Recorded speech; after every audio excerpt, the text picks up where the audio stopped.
Hi, and welcome to a Sense of Wellness podcast, inspiring and empowering a healthier you. I'm your host, Susan Greeley, and I'll be diving deeper into the 4 pillars of wellness: sleep, exercise, nutrition, and stress management. Today, I'll be talking about a subject that directly impacts our mental and physical well-being, yet is not typically talked about. That subject is self-confidence, and my guest today, Karol Ward, is an expert in helping others build confidence and better advocate for themselves and others. As I mentioned in this episode, I'm speaking with Karol Ward, who is a licensed clinical social worker who helps people find, claim, and express confidence in their personal and professional lives by getting into their bodies. I'm excited to have Karol explain what that means.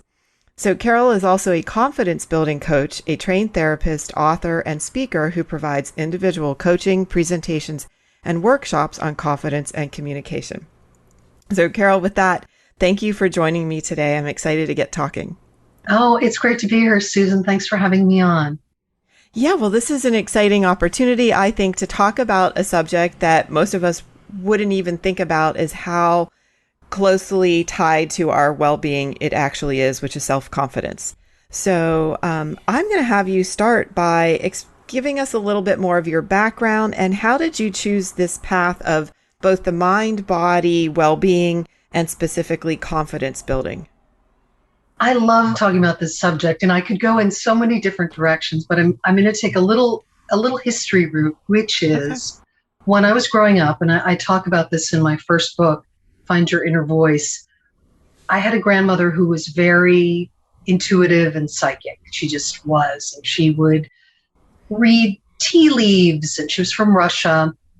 And I think there was something that got passed down because as a little girl, this ties into the body-mind piece of confidence.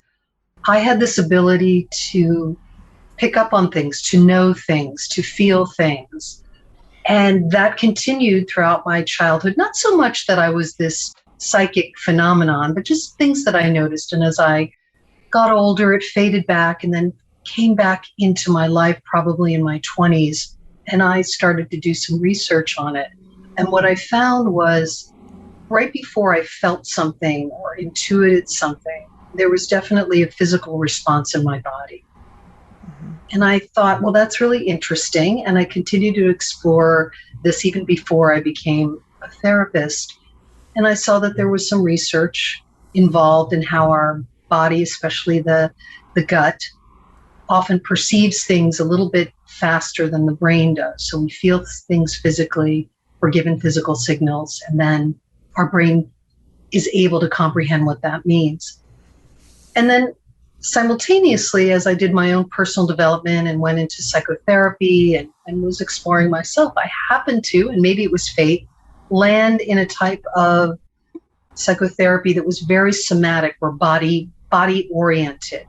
And the more I got into that work, the more my intuitive abilities picked up. And I learned to trust myself more and more, that if my body was sending me a signal, that it was usually important for me to pay attention to it. From there, in my own work, self-development work, I decided that I liked it so much that I wanted to become a therapist. I became a licensed clinical social worker. And at the same time, I trained in this body-mind methodology, which is based on the belief that we not only handle emotions in the brain, but they're also processed through the body as well. And as you know, many, many illnesses and disease happens when there's this imbalance in the body. And some of that is caused by emotional repression. That's what I believe. Not all of it, and it's not always, but sometimes that contributes to it. From there, Susan, I started to form my own private practice, and then from there, I started to speak on psychological topics, got asked to speak more and more on those, and then I think it was a natural progression. Discovered I loved helping people become more empowered in their lives. And I started to focus specifically in on confidence and then combine that whole body-mind piece with helping people understand that when they trusted themselves physically, and mentally. They had a very, very powerful resource available to them. And my work has just taken off since then.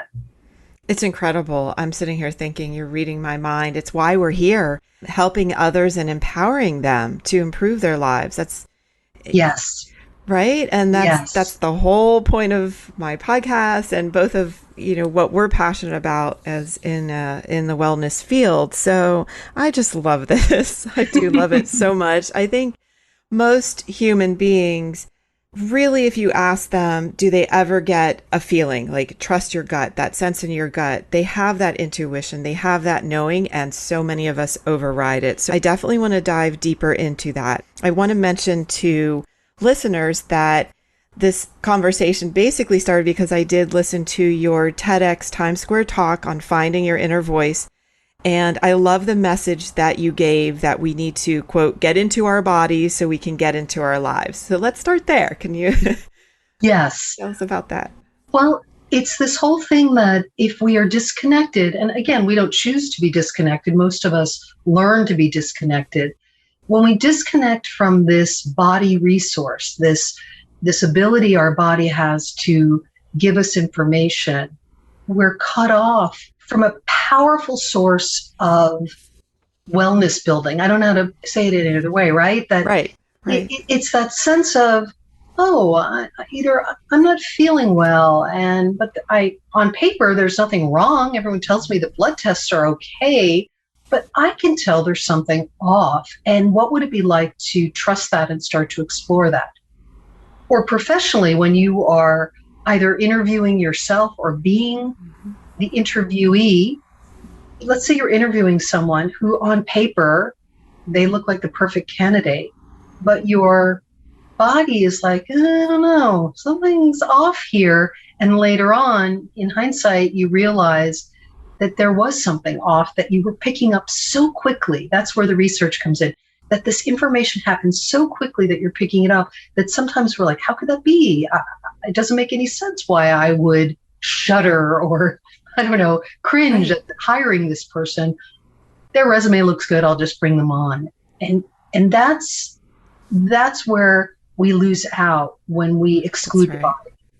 That's exactly it. It's profound, honestly. And I think let's talk even more about that. How do people tap into that themselves, become aware that they have this inner power, and how does that translate into confidence? You really focus on building confidence. And is that just that confidence in trusting yourself, that trust your gut? Like, how does somebody really begin to listen to themselves and trust themselves and then, take it from there? How do we translate that into our work lives, our personal lives, your health?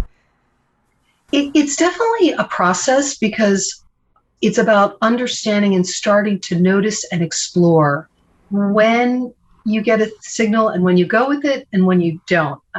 I've worked with many clients who sat in front of me sharing painfully that they went against their gut. And I always say it is painful to go against your gut, but now is the time to start noticing and exploring how come and what was the signal you got that first encourage you to go with your gut. You may not get it right away. So sometimes it is first going, there were those times, making a list of all those times you didn't go with your gut, whether it was someone you got involved with romantically or a position you took or even a health issue that you did not follow up on, and then the consequence of not following up. So first, it can be a first step of where did things go wrong? In my first book, I talk about using exercises, simple exercises to raise awareness. And one of my favorites, it's very, very simple, is called Good Feelings, Bad Feelings. And it's simply to remind yourself that you actually do know when something feels good and something feels bad. And in a nutshell, I'll have people focus in, close their eyes and focus in on things that make them feel wonderful. It could be, seeing your kids running in the backyard or smiling. It could be your favorite meal. It could be a beautiful sunset. And with your eyes closed, notice where those good feelings are in your body. And people get very specific information. Then I will say, let's switch it over to bad feelings. What does that cold plate of leftovers feel like? What is that horrible boss you had feel like when you focus in? And again, people start to go, oh, I feel that feeling on the back of my neck or my stomach. So you remind yourself that you actually do know. And then you start to do that on a daily basis and train your body, train your mind to pay attention to your body. Your body's already doing it. Train your mind to acknowledge when those signals go off, and then to take the time to say, why is that happening? That exercise taught me that when my stomach gets clenched, that usually means that there's a bad feeling for me. Is this a bad situation? Let me take the time to focus in on it. So it's a very simple exercise to try. And to answer your second part, the more you trust and the more you start realizing that you are accurate, your confidence builds. And that bridge between the body and the mind creates that unshakable, for the most part, sense of confidence inside. It's true. And I neglected to ask, I want to put it out there, how do you even define confidence? In other words, what are we talking about? What is that confidence that is so important to our well-being? I define it as the belief and acceptance of your strengths, talents, and abilities. That you wholeheartedly believe in yourself, you believe that you're a good person, you believe that you're coming from a good place. Sometimes we make mistakes inadvertently, but you genuinely believe that you are a good person, and that you also appreciate and accept what you have to offer the world in whatever form that is. Your family, your friends, your workplace, your community, that you have something to offer and that it is valuable. I use the word value a lot in my work, that you recognize that you're a valuable person in all the areas of your life, and that creates that deep sense of confidence. That's exactly it. And I think so many people in my work alone are overlooking that, their own personal value, your dharma, your life purpose, right? Yes, and absolutely. Just really resonated with me as well, that confidence is really so closely tied to or equals that life purpose. So true. I write a monthly newsletter, and something I focused on this month was this whole sense of when we receive acknowledgement, when we're given a compliment personally or professionally, how many of us push it off? Right. It's It's right. sad. It's sad. It's this habit we have. Maybe we were taught to be humble. Maybe we were taught, oh, that's, don't be too bright in the world. And so what we do is we push off compliments and acknowledgments. And then I have people sitting in front of me when I'm coaching saying, I don't feel confident. I don't feel a deep sense of security about what I have to offer. And then I'll say to them, well, are you getting feedback? Yeah, but, yes, but. And so I give a very specific exercise. I gave it this month where I call it compliment linking. So if someone gives you a compliment or acknowledges how well you did at something, in addition to saying thank you, you actually add your own thoughts and feelings in about what it was like to do that thing.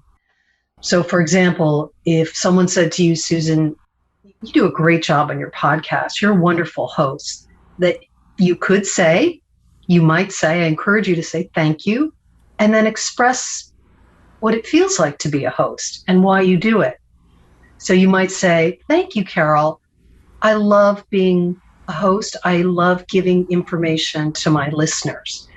And what that does is you verbally remind yourself of the pleasure of doing what you do, which then signals your body to have this wonderful release of, I guess it's dopamine. Yeah, feel-good hormones. Feel-good hormones, and you end up feeling a sense of fulfillment from the inside and from the outside. Outside is the compliment, inside is your recognition that you have something to offer of value. And it really transforms people when they start to do this exercise. Oh, that sounds very transformative, and I can completely relate to it. And I have done that. That's interesting. When you elaborate on it, you take that compliment and you allow yourself to feel those feelings, the positive reinforcement, right? And Yes. take it that step further. That solidifies it for you. And it's just one of those self-perpetuating positive situations that, I think we've all heard that expression, don't dim your light, like don't Yes. let anything dim your light. And I think that that's really where we all are. It's been such a tough now year and a half at this point and I think so many people are struggling because they've spent a lot of time alone and Hmm. maybe, right, and are lacking things like that reinforce positivity about themselves and their lives. So it just made me think about that too, that how a lot of the isolation that it has gone on during COVID has been very detrimental to people's mental and physical well-being. I agree. Right? And people are lacking confidence. So that's where I was going with that as well, aren't they? Like just They are. navigating society and interactions. And I think this is so helpful to frame it in this way on how we can just focus on bringing out people's self-confidence because it benefits all of us, right? And So true. And that goes back to what we were talking about at the beginning.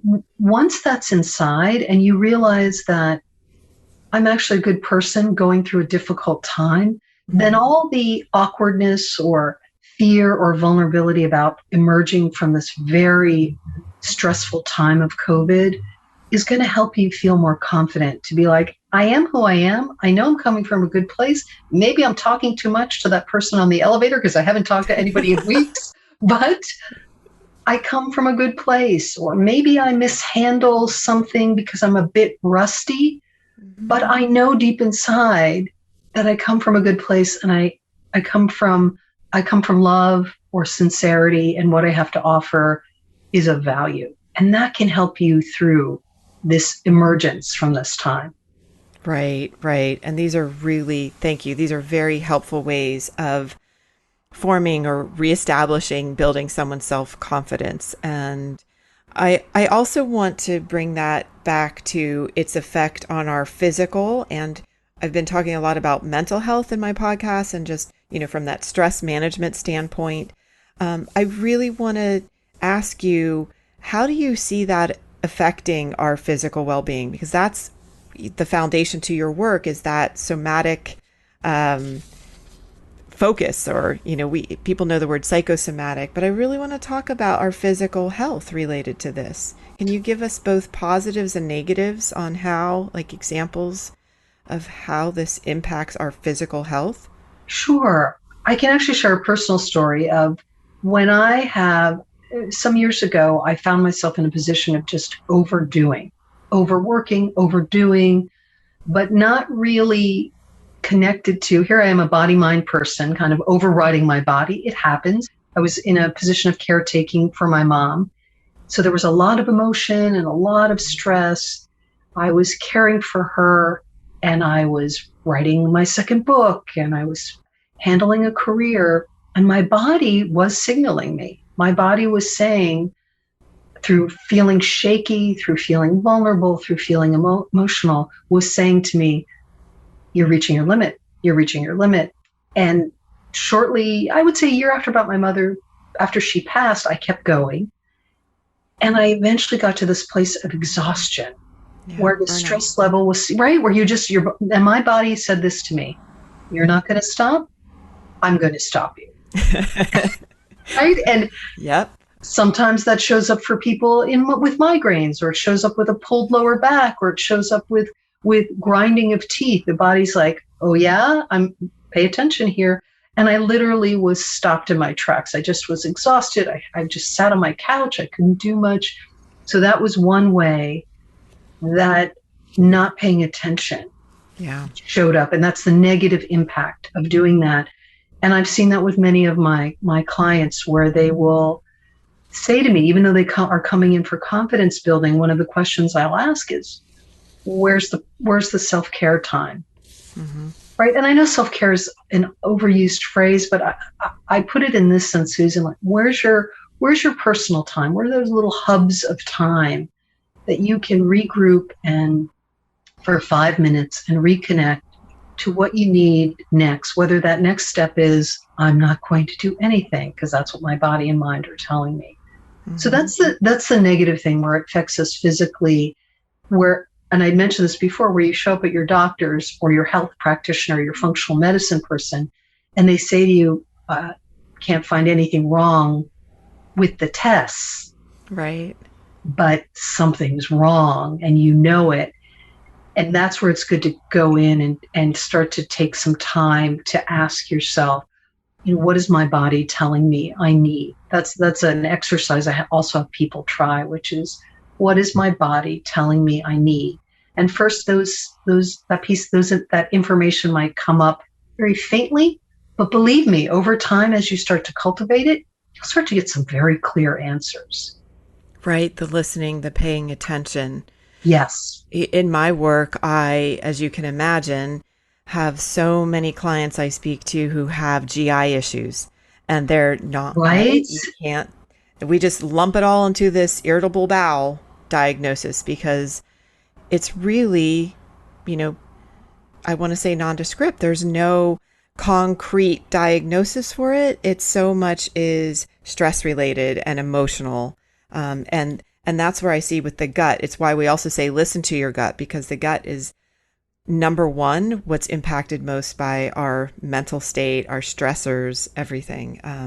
It's just fascinating. So true. And the gut, especially, I love that you said that, because the gut, exactly, that is this power center in our body and has so much information. And to just go with the symptoms, understandably, if you're in pain, you want to address it, but to just simply mask the symptoms without a bit of exploration of, oh, why is that happening? Well, I have a 60-hour work week. Maybe that's what's happening. Or in order to fuel that 60-hour work week, I am drinking lots of coffee and then winding down with alcohol. And again, no judgment on those choices. Just consider.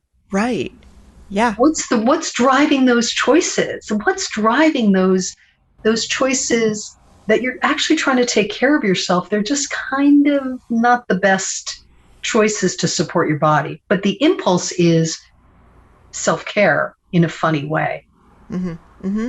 It is. And I believe it was in your TED Talk where you're saying that the body doesn't lie, and it's really true, but it gets confused and people get confused and they're not reading their own cues. So that's a really great one with nutrition in particular, or somebody's exhausted and they really need to sleep, and instead they pour more caffeine into their bodies, right? So those are the areas of self-care that I can't stress enough. It's, we'll say it again, pay attention to what your body is telling you.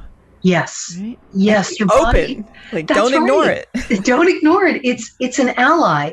And again, as a therapist and as a coach, I understand that people sometimes have very turbulent relationships with their body. It can feel like it's an enemy because it's going through such hardship, or you've disconnected from your body and you want it to be this separate thing. Even recently, I've had people say to me, I'm not happy with my body from what's happened during COVID. I'm out of shape, I'm overweight. And they'll say, people keep telling me I have to accept and that will help me get through. And I'll say, okay, you don't have to accept it. But the other choice is not reject it. So it doesn't have to be reject or accept. How about just connect? Connect to your body and start to work with what it might be telling you. It's like ding, ding, ding. That's exactly it. Yeah. And it can be exciting, right? It's like, It's very exciting, right? It's not, like you said, something negative like rejecting or but there is that disconnect so often, so frequently. I love that, Karol. And I think that may be the most important thing that we say today, or that you're telling people, is truly connect your own dots between those thoughts about yourself and your actual physical human body. Yes. And it doesn't have to be this either or choice of, it can't be. It can't be. And maintain your health and well-being. Mm-hmm. Right? I think that's the point, the bottom line. And this back to self-care, as you were saying that we do overuse that word now. They're trendy things, self-care and all that. However, I still see it being under-practiced and truly undervalued for what it is. I agree. I think that it's so important. And I think this goes to, I'm sure you experience this when you're working with clients. I do when I work with mine, which is tuning in. To say to a overwhelmed new mother, you need some self-care, can feel like, are you kidding me? Exactly. How? What do you mean by that? But Yeah. to really get and tune into, when I say self-care, what does that mean to you? Okay, let's switch it out to something else. What would be a better phrase when you think about what you need? What do you think you're needing in your life? And let's figure out how you can start to put it into place in incremental states. Mm-hmm. That's something else, Susan. I think that, we live in a very, just do it kind of society, and things have to be sweeping and you have to do everything full out. And yet we are still very primal beings, and we need a lot more incremental steps and a lot more transition than we realize. Absolutely. And that is the number one message and recommendation that comes out of literally every conversation I have on my podcast, and also in the way I practice and my team practices in coaching people, is that we all do better with baby steps. Yes. Don't bite off more than you can chew. And it's true. It just simply is the way to set yourself up for success, right? Yes, absolutely. Yeah, most of us do just kind of set ourselves up with these expectations that are unattainable. So back to that, incremental steps. Can't reinforce it enough. Very true. And we have to give ourselves a break because, we're also getting that message outside in. We're getting it in all the marketing and sales of products and ideas about really forcing us or trying to force us to be these superhuman beings. True. And yes, we want optimal health, but there's a process to it. And there is, as you said, it's baby steps, step by step. You'll get the result that you want if you give yourself the time and space to achieve it. Mm-hmm. That's true. And so back to the self-care again for 1 second. Maybe for one person, it's literally a 5-minute walk outside in the fresh air. For somebody else, it could be a 10-minute power nap. It could be healthier foods, like not skipping a meal because your blood sugar has tanked, right? And your brain doesn't function as well when you're starving and irritable and hangry. That's right. That's right.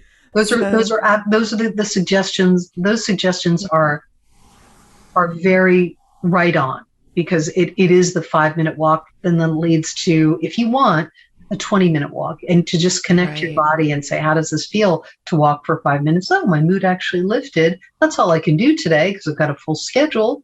And I'll do it again tomorrow. That's right. Yeah, exactly. And I love that. I practice that myself. You got to practice what you preach, right? Very true. I do too. I'm now doing this whole thing where if I'm working for a stretch of time, I have to force myself at times to get up and just go and sit on my couch or sit on the balcony and just take in the view. Mm-hmm. Even if I don't want to. I'm in a groove. I want to do this. No, because I know that later on I get into a sense of exhaustion, which is easy these days when we're all online and all just using our brains so much. Our brains get exhausted. They do. That overload and burnout. Yes. So as far as that goes, I know you've given us some really great practical tips on how to build the confidence and complement linking. I don't want to forget that one. However, just to be, mindful of our time, can you give us one practical takeaway, Karol, that we can give to listeners? Yeah, the one that I was thinking about is a technique called SANE. Because how many times have you said I'll speak for myself. I've said to say like, oh my gosh, I'm insane with worry, or this is driving me crazy, or what do I do?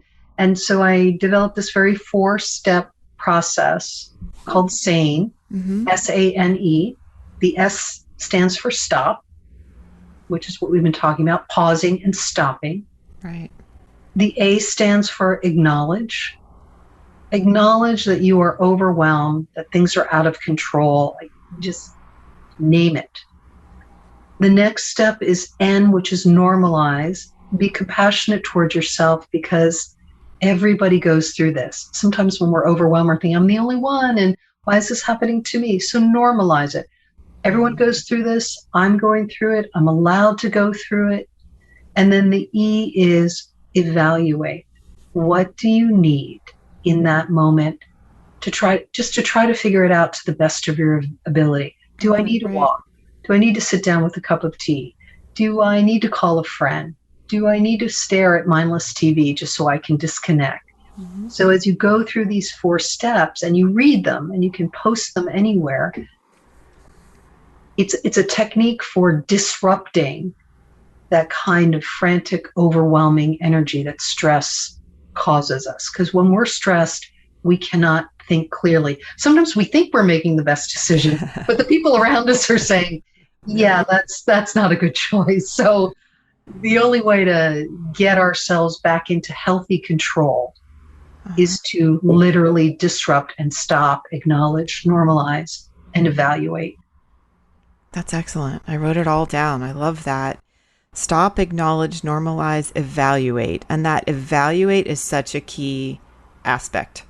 Right? Yes. What do I really need right now? And I think that that's what most people overlook or don't listen to. Right. They get stuck in the I'm in it, and there's not this sense of, oh, actually we do have a great wealth of knowledge to tap into about what we might need. Absolutely. Absolutely. Thank you for that. So Karol, this is a conversation that I really want to continue with you at some point. Would love to have you back. I would love that. I would love that. Good. So you've committed to that. And I think it's just so necessary. So that said, I have one final question for you that I ask of all of my guests, which is, what's one thing you're grateful for today? Let me pause on that for just a moment and tune in. I am really grateful that I have my health back. I'm really grateful today that I have my health back. I went through that period I mentioned of exhaustion. I'm really grateful that I was able to find the answers to what I needed and take the time to restore myself. Because I used to hear my grandmother say, health is wealth. Mm-hmm. And I really get it now. Health is wealth. And to have my health back, I'm deeply grateful. Oh, I can't say enough about that as well. I grew up hearing my father say exactly the same thing. And on my own personal note, I do keep a gratitude journal. And one of the things that I like to include pretty much daily is being grateful for my own personal health as well. And sometimes it takes work. And when you don't have it on any given day, it reminds you of how lucky you are to have your physical health. That's right. So, yeah. And let's tie it back to our personal confidence and our mental well-being, because you don't have one without the other, that connection. That's right. So true. Yeah, I love this. I really want to talk more. Oh, I'd love it. Right. Finally, Karol, I know you have some cool things for listeners, and I also just want to ask you, where and how do listeners find you? Go to my website, which is karolward.com. My name is unusually spelled. It's Karol with a K. So it's KarolWard.com. You can find my blog. You can find podcasts. Yours will be going up there, Susan. You can find different media outlets that I've been contributing to. And what you can also find that I offer people is a free audio download called Stress Relief. And what it is, it's a 5-minute download. If you have a busy day, you can download it. And it's a technique set to soothing music, visualization, to calm down, get centered, and reconnect to your confidence. And I offer that as a gift on my website. Thank you. Thank you. That's what I'm hoping people download, do it, find the stress relief in that. And thank you, Karol. This was wonderful. I've really enjoyed our conversation. My pleasure. Thank you for taking the time to join me and listen to this episode. Listeners can find more information and also subscribe to the Sense of Wellness podcast at www.ccphp.net/SENS/podcast. That's www.ccphp.net/sens/podcast. This show is brought to you by Castle Connolly Private Health Partners. We are a concierge medicine organization that partners with exceptional physicians to deliver an unrivaled healthcare experience while also empowering our members to achieve their optimal well-being. Be sure to listen in next time to the Sense of Wellness podcast, and remember, simple daily habits matter most.